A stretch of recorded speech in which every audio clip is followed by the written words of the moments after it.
Why this analysis we do? We do this analysis to find the bearing capacity. We do this analysis by doing the bearing capacity. So what are the things you have to remember? First, you have to remember what are the assumptions we are making in the Terzgi's analysis. What are the assumptions we are making in the Terzgi's analysis? So what are those assumptions? Once again, I will read it just to remember. Soil is homogeneous and isotropic. Homogeneous, you know, means made up of same material throughout. अलग अलग कुछ भी नहीं है. Okay, so soil is homogeneous and isotropic. Isotropic means having equal elastic properties in all the directions. जब भी हम कोई डेरिवेशन करते ना, वो प्रैक्टिकली नहीं रहता. जब भी कोई रिसर्च बनता, थोड़ा मैं ऊपर की बात भी बोलता हूं आपको, एमटेक का पीएचडी के लेवल पे क्या होता, उसके बाद क्या होता, तो हम जो भी हायर चीजें करते, कुछ नया चीज फाइंड आउट करते ना, तो हम डेरिवेशन कुछ अज्यूमशंस करके करते. क्योंकि अगर से हम वो अज्यूमशन नहीं करें तो डेरिवेशन नहीं आता हमको. उसके बाद हम क्या करते, फिर अज्यूमशंस को चेंज करते जाते, फिर नया डेरिवेशन करते. सो अब यहां पर तेजगी क्या किया, सॉइल के ऊपर कुछ अज्यूमशंस किया. सॉइल के ऊपर ही मेड सर्टेन अज्यूमशंस, और उन अज्यूमशंस के ऊपर बेयरिंग कैपेसिटी डिराइव किया. हो सकता है वो बेयरिंग कैपेसिटी का जो ये जो बातें जो बोल रहा हूं मैं आपको, हायर स्टडीज में आपको यूज होती, जो डेरिवेशन किया वो सही नहीं है, वो गलत भी हो सकता है, वो इस अज्यूमशंस पे है. अच्छा, ये इस अज्यूमशंस पे हम लोग थोड़ा ही चल सकते. सॉइल इज होमोजेनियस, ऐसा कहीं होता क्या? हर तरफ सॉइल आपको होमोजेनियस थोड़ा ही मिलता, नहीं मिलता, हेट्रोजेनियस भी हो सकता. तो तब वो बेयरिंग कैपेसिटी नहीं चलता. तो इसके लिए क्या फॉर्मूला अज्यूम करना, फिर हम वो रिसर्च होते रहता. तो उतना आपको डीप जाने की जरूरत नहीं है. तो अज्यूमशंस हम क्यों करते हैं, हम कोई भी डेरिवेशन करने के लिए. अब मुझे चलो कॉलेज में क्लास लेना है, तो पहले मैं क्या अज्यूमशन करता हूं कि मुझे प्रैक्टिकल्स लेने हैं कॉलेज में. मैं पहले क्या अज्यूम करता हूं कि कोई भी लड़का कॉलेज को एक 10% आने वाले हैं, सिर्फ जो पंढरपुर में रहने वाले हैं 10% वही आएंगे. तो उसके ऊपर मैं जो भी है काम करूंगा, फॉर्मूला करूंगा, मेरा सेटअप करूंगा. अब ये अलग बात है कि दूर के भी, बार्शी के भी आ गए, मार्शिरस के भी लड़के आ गए, तो अलग बात है वो. लेकिन पहले मैं जो अज्यूमशन करता हूं कि पंढरपुर के ही लोग आएंगे. तो उसी तरह तेजगिज के जो है, नॉट ओनली तेजगिज, you might have studied in strength of materials also, theory of simple bending, and all these things. Okay, the thing is the thing is uh, what I was telling that the thing is we should have certain assumptions. वैसा ही हम लोग यहाँ पर तो assumptions क्यों करते हैं आपको मालूम है. तो उसी तरह यहाँ पर तेजगिज के एनालिसिस में भी assumptions है. First assumption is the soil is homogeneous and isotropic. मैं बार बार रिपीट कर रहा हूँ, आप सिर्फ सुनो, आपको याद रख के आप एग्जाम में लिख सकते हो, उतना मैं डिटेल में जा रहा हूँ. And I am concerned about only 4 chapters. एक बेयरिंग कैपेसिटी, दूसरा पाइल फाउंडेशन, तीसरा शैलो फाउंडेशन, फिर स्टेबिलिटी ऑफ स्लोप्स और शीट पाइल वॉल्स. शैलो भी बहुत कम है. तो ये 4-5 चैप्टर आप परफेक्ट कर लो. बाकी के चैप्टर में नहीं पढ़ा है तो भी आप खुद पढ़ ले सकते हैं. अभी जो भी और 2-3 चैप्टर्स है, दे आर टोटली थ्योरी. तो वहां पर आपको वेल फाउंडेशन में या डिफिकल्टी इन सॉइल्स में, वहां पर आपको you are not going to face any problem. It is totally theory, you can read yourself if I tell. But these things I have to teach you. I have to teach you. Okay. What's the second assumption? The shear strength of soil is represented by Mohr's Coulomb. The shear strength of the soil is represented by Mohr's Coulomb criteria. Okay. This also you know. The footing is of strip footing. हम मान के चल रहे strip footing type है, rough base है और 2-dimensional है. Okay.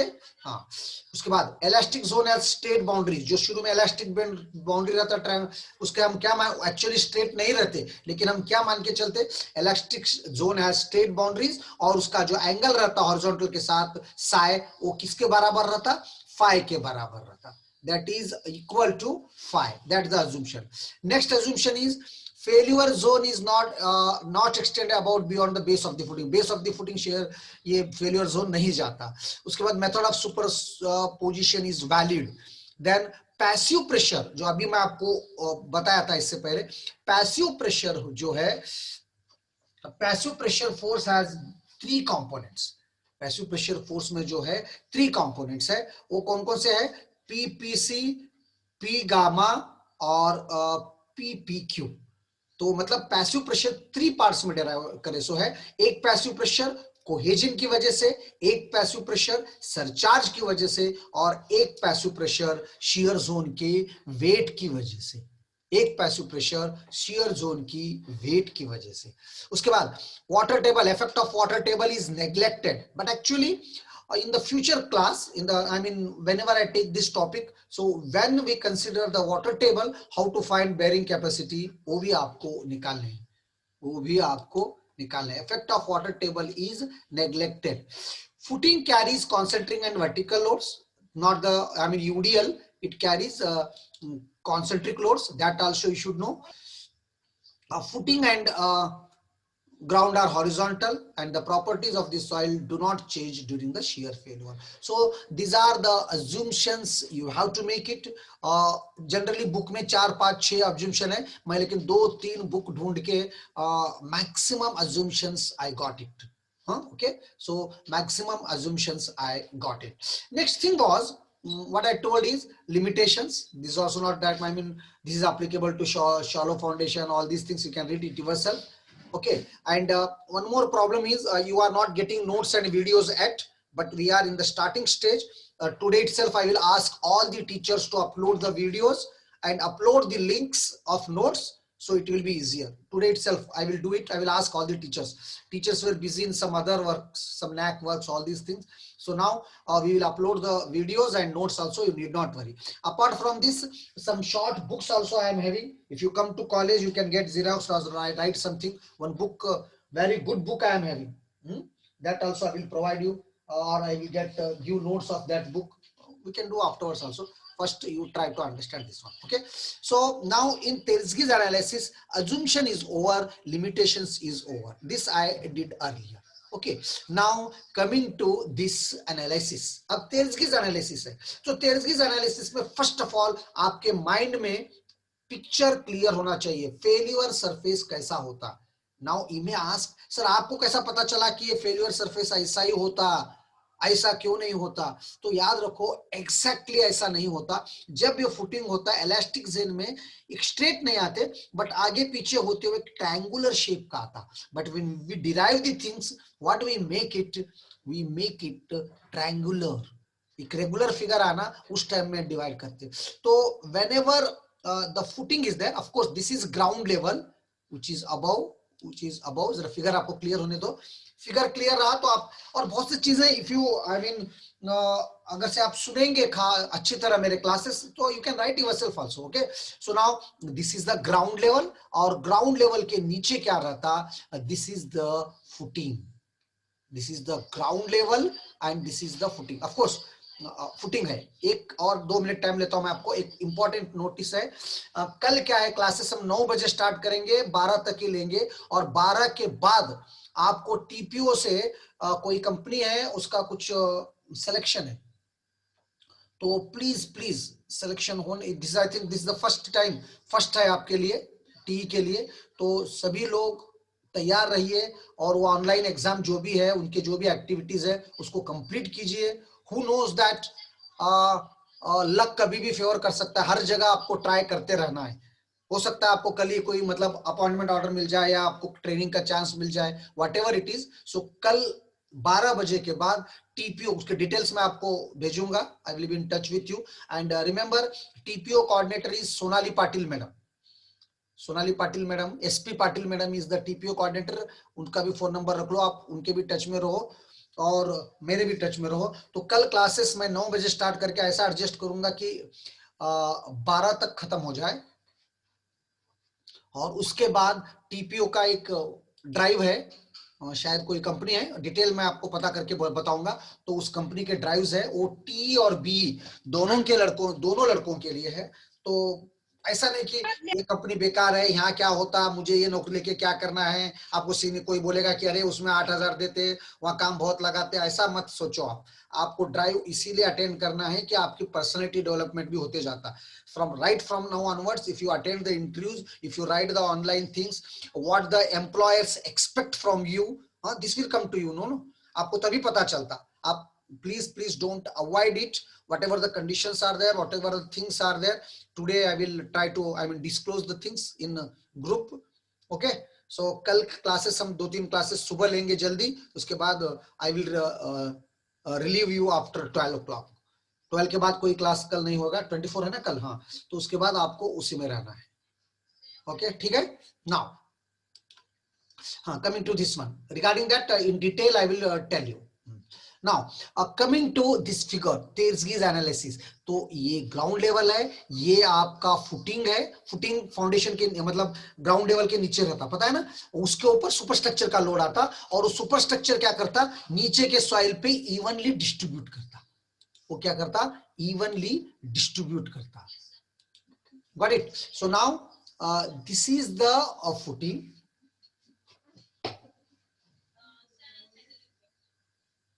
This is the footing. Just a minute, please wait.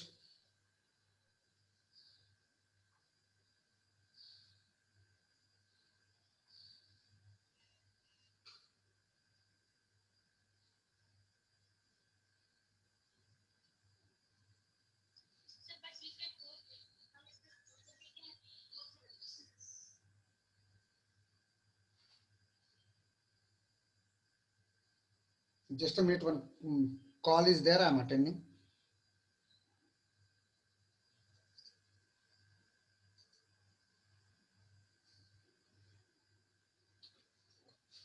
Okay, it's our fault. We teachers are not, I mean sharing links with you of notes. Without notes, how you are going to study? It is entirely teacher's fault. I will talk with each and everybody, including me. I am also guilty. So we will provide it. Don't worry. हाँ. So now coming to here, what I was telling that कि ये तेजगीज analysis है और यहाँ पर आपको क्या याद रखना है, ये फेल्यूर सरफेस कैसा रहता पहले वो याद रखना है। फेल्यूर सरफेस देखो यहाँ से स्टार्ट होता F E D E1 F1, ये है देखिए outward F E D E1 F1। हाँ, ये फुटिंग का विड्थ है B. What is the width of footing? Footing का विड्थ है बी और यहां पर एक लोड आता QF, यहां पर एक लोड आता QF। QF क्या रहता, एक्चुअली हम QF आगे अल्टीमेट बेरिंग कैपेसिटी बनता, लेकिन फिलहाल ये ऊपर का ग्रॉस प्रेशर इंटेंसिटी है। ग्रॉस प्रेशर इंटेंसिटी मतलब इसमें सुपरस्ट्रक्चर का लोड भी है, फिर ये जो फुटिंग है उसका भी लोड है और यहां पर जो ओवरबर्डन प्रेशर सॉइल का रहता वो भी है और ये तीनों मिला के QF है। तो QF लोड एक्ट कर रहा है यहाँ पर, इसका विड्थ B है और फेल्यूर सरफेस हम 3 जोन्स में डिवाइड कर सकते हैं इसको। We are going to divide this into 3 zones, that is zone 1, zone 2 and zone 3. Zone 1, zone 2 and zone 3. So this is the zone 1, this is the pair of zone 2 and this is zone 3. Zone 1, zone 2, pair of zone 2, this is zone 3. Got it? So now zone 1 जो रहता उसके बारे में detail में आपको थोड़ा बहुत मालूम होना चाहिए, इतना एग्जाम में लिखने के लिए उतना मालूम नहीं है लेकिन आपको नॉलेज होना चाहिए। उसके बाद जोन 2 कैसा रहता, उसके बाद how the zone 3 is going to be. तो पहले बताता हूं मैं आपको, ये फुटिंग बता रहा है, ये फिगर क्लियर होगा आपको। तो इसको बोलते इलास्टिक जोन, इसको बोलते रेडियल शियर जोन और इसको बोलते थर्ड जोन को लीनियर शियर जोन। और ये जो इलास्टिक जोन है, उससे पहले मैं आपको बताऊं, shows a footing of width B subjected to load intensity Q. Footing is शालो, शालो footing जो है शालो है। हम लोग शालो फाउंडेशन के लिए डेरिवेशन कर रहे हैं। Shallow in the sense, shallow foundation में क्या होता, depth of footing is equal to और less than width of the footing, is less than or equal to width of the footing. Got it? This is width of the footing. Okay, figure shows a footing of width B and subjected to load intensity Q to cause failure. The footing is shallow, that is depth of the footing is equal to or less than width of the footing. Also the footing is continuous. The footing is continuous in this in the sense it is a strip footing and here length is greater than 5B, whatever width is there it is 1. तो दो चीजें याद रखनी है आपको कि footing शालो है और यहां पर कंटिन्यूअस है. ओके, ये दो चीजें, दैट इज स्टिफ फुटिंग है.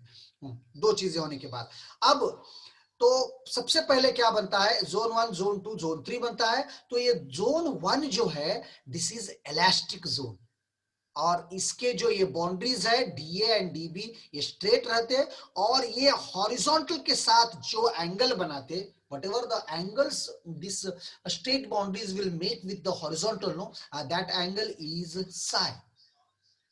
That angle we are going to take it as psi, and this psi is equal to phi. Phi means angle of shearing resistance. मतलब सॉइल का जो भी एंगल ऑफ शेयरिंग रेजिस्टेंस रहेगा वो इसके साई के बराबर रहेगा, वो इस साई के बराबर रहेगा. Psi is equal to phi. Got it? The loaded soil fails about the composite surface. 3 zones बन रहे. तो जोन फर्स्ट के बारे में याद रखो, when the base of the footing A B sinks, this is prevented from adhesion and then lateral, ये सब मालूम है आपको. Apart from this you should know that the zone 1 remains in the state of elastic equilibrium and it acts as if it were a part of the footing. मतलब ये elastic zone में रहेगा, इसका कोई movement नहीं हो रहेगा, और ये ऐसा act करेगा as if it is a part of the footing. ये footing के साथ ही है, ऐसा act करेगा, और इसके जो भी angle है ये psi is equal to phi with the horizontal जाएंगे. This is all about zone 1. This is all about zone 1. Then zone 2. What is zone 2? Zone 2 is called zone of radial shear, as the lines that constitute one set in the shear pattern radiate from the outer edge of the base of the footing. These radial lines are straight while the lines of the other set are the logarithmic spirals with their centers located at the outer edge of the footing. ये कैसा रहता है इसके बारे में बता रहा आपको, या पढ़ लो आप. उसके बाद जोन 3 भी सेम रहता, लेकिन जोन 3 लीनियर शेयर रहता, और यहां पर क्या होता मालूम है, इसका जो एंगल रहता हॉरिजॉन्टल के साथ, इसका जो एंगल रहता हॉरिजॉन्टल के साथ, that is psi equal to 45 minus 5/2 रहता. ये जो है लीनियर शेयर, ये जो एंगल हॉरिजॉन्टल के साथ बनाता, फर्स्ट जोन जो बनाता वो साई इज इक्वल टू 5 है, और जो थर्ड जोन बनाता एंगल हॉरिजॉन्टल के साथ ये 45 माइनस 5/2 बनाता. 45 माइनस ना वो बरते होमवर्क में बैठ में. So now what I was telling that कि ये तीनों जोन्स के बारे में आपको डिटेल में मालूम होना चाहिए. तो क्लियर है? तो ये है फुटिंग, ये है लोड, ये है फेल्यूर सरफेस. फेल्यूर सरफेस इस तरह रहता, आप डायग्राम बनाना चाहिए. इसके बाद मुझे क्या करना है, I want to derive the equation. I want to derive the equation. So equation derive करने के लिए, इक्वेशन डिराइव करने के लिए आपको क्या करना है यहां पर, कि इसमें डाउनवर्ड फोर्सेस कौन कौन से हैं और अपवर्ड फोर्सेस कौन कौन से हैं वो निकालना है आपको. इसमें डाउनवर्ड फोर्सेस कौन कौन से हैं और अपवर्ड फोर्सेस कौन कौन से हैं. तो सबसे पहले डाउनवर्ड फोर्सेस में देखिए, मैं आपको बताता हूं इसमें कौन कौन से रहते. क्यू एफ रहता, ये डाउनवर्ड एक्ट करता. ये प्रेशर इंटेंसिटी है. प्रेशर इंटेंसिटी मतलब स्ट्रेस के जैसा, और stress is equal to load into area, आपको पता है ना. Load is equal to stress into area, stress is equal to load by area. तो ये है स्ट्रेस, क्यूएफ है. तो क्यूएफ ये डाउनवर्ड है, तो ये डाउनवर्ड लोड. तो अब यहां से पार्ट बहुत इंपॉर्टेंट है, ये तो आप थ्योरी बुक में पढ़ के भी समझ सकते हैं, लेकिन आगे डेरिवेशन मैं कैसा कर रहा हूं वो देखते जाओ. तो पहले डाउनवर्ड फोर्सेस कौन कौन से है ले लो. तो डाउनवर्ड फोर्सेस में पहले मैं क्यूएफ लेता हूं. ये क्यूएफ स्ट्रेस है, मुझे लोड चाहिए. Load is equal to stress into area. Therefore downward force हम कैसा लेंगे, क्यूएफ इनटू एरिया. एरिया मतलब बी ब्रेड्थ है, और उसका थिकनेस हम 1 अज्यूम कर रहे हैं, क्योंकि हम 2 डायमेंशन बोल के अज्यूम कर रहे हैं. So B into 1 is the area. तो ये जो लोड बनता download load, QF into area, QF into B into 1. तो पहला लोड बना यहां पर क्यूएफ इंटू बी. पहला लोड क्या बना यहां पर, क्यूएफ इंटू बी. क्लियर हुआ आपको? पहला लोड क्या है, डाउनवर्ड्स, दो डाउनवर्ड लोड्स है, दो अपवर्ड लोड्स है, ये आपको क्लियर होना। बाद में हम दोनों को इक्वेट करना, थोड़ा बहुत आगे पीछे करना है, डेरिवेशन आ जाता, वो कोई बड़ी बात नहीं है। पहले आपको first of all you should know that what are the downward forces and what are the upward forces. So the downward forces are, first is QF into B. QF into B is the first downward force. Then one more downward force is there, that is this elastic zone, and we have to take the weight of this elastic zone.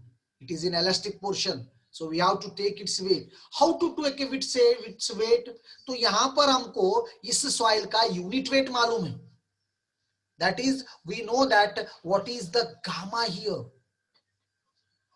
We know that what is the gamma here. Unit weight is known to you. What is the gamma here? Now gamma is equal to weight by volume, isn't it? Gamma is equal to weight by volume, that I shown you, or weight is equal to gamma into volume. तो इसका area कैसा, इसका wait कैसा निकाला मैं आपको एक बार और बताता हूं। देखिए इस ट्रायंगल का वेट निकालना है मुझे। ट्रायंगल के वेट के लिए some other,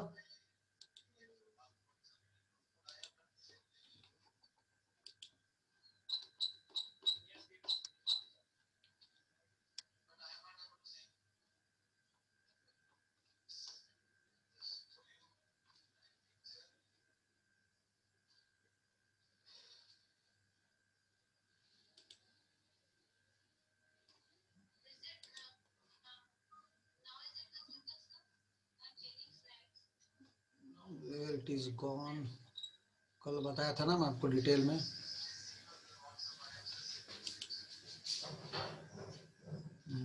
this is also not there.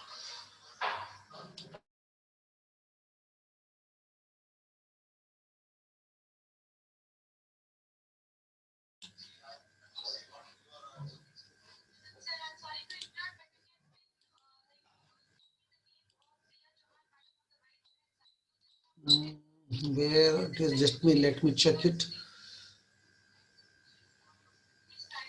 मैं आपको बताया था कल, फिर भी आज और एक बार और बताता हूँ। It's very important, once you know the how the weight it comes, no, that is very easy.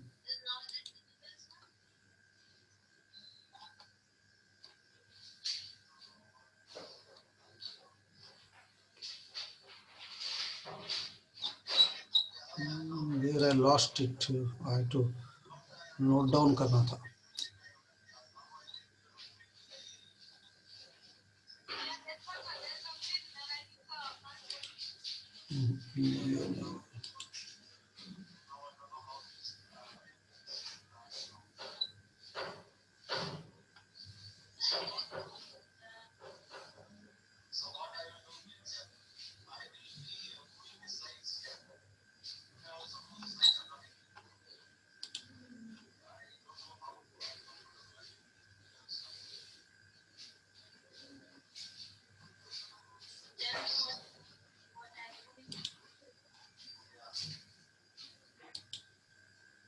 Where I lost it.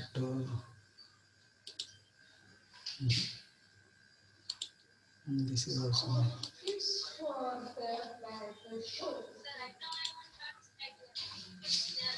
Where I lost it.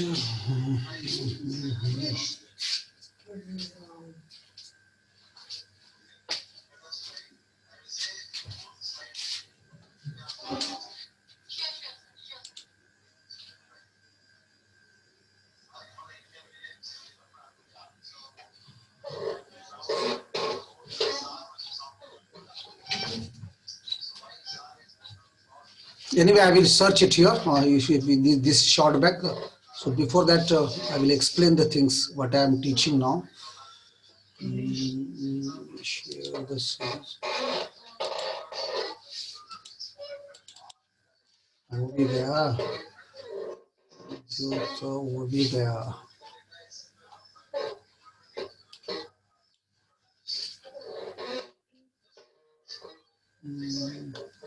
Three में तो नहीं था, it was in 2 only, I think.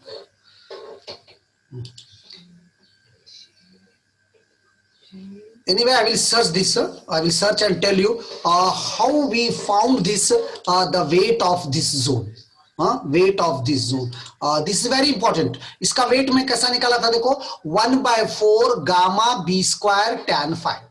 इसका weight directly बताया था मैं आपको कितना है, 1/4 gamma B square tan five. So how we got that one, 1/4 gamma B square tan five. सबसे पहले मैं क्या करा, इस ट्रायंगल का एरिया निकाला. इस ट्रायंगल का एरिया निकाला. How I found the area, area is given by half into base into height. Half into base into height. Half into base into height. So now what is its base? Base is b, no problem at all. Base is b, no problem at all. But the thing is, what is height here? What is the height here? That matters, is very important here. What is the height is very important here. Okay, so now you come here. What is its height? So height मतलब ये है. अब ये मैं कैसा निकालता हूं, देखो यहां पर एंगल फाई है, तो ये एंगल जब फाई है तो मैं tan अप्लाई करता हूं. tan phi is equal to opposite by base, और अपोजिट होता है x, बेस होता b/2. tan phi is equal to x divide by b/2 और x is equal to b/2 tan phi. So this height is b/2 tan phi. So इसका area बनता 1/2 into base is b और height is b/2 tan phi. तो ये बनता 1/4 gamma b into b square tan phi. So that is its weight. इसका मैं slide ढूंढ के आपको मैं कल बताया था डिटेल में, फिर आपको बताता हूं इस ब्रेक के बाद. So now this is 1/4 gamma b square tan phi. 1/4 gamma b square tan phi. ए हो गया इसका वेट. तो दो डाउनवर्ड फोर्सेस कौन कौन से हो गए, QF इंटू बी, पहला क्या बनता QF इंटू बी, और दूसरा इसका वेट, और इसका वेट रहता 1/4 gamma B square tan phi. Gamma b square tan phi. Okay, now you may ask the question, sir, when you are taking the weight of this one as the downward force, why you are not taking zone 2 and zone 3? This is the question you may arise in your mind. But the thing is, remember, this is in elastic zone and we were assuming this as the part of the footing. So only this portion we are assuming as it is fixed with the footing. That's why along with QF, I have taken the zone of elastic only as downward weight. So two downward forces are there. One is QF into B, second weight of elastic zone.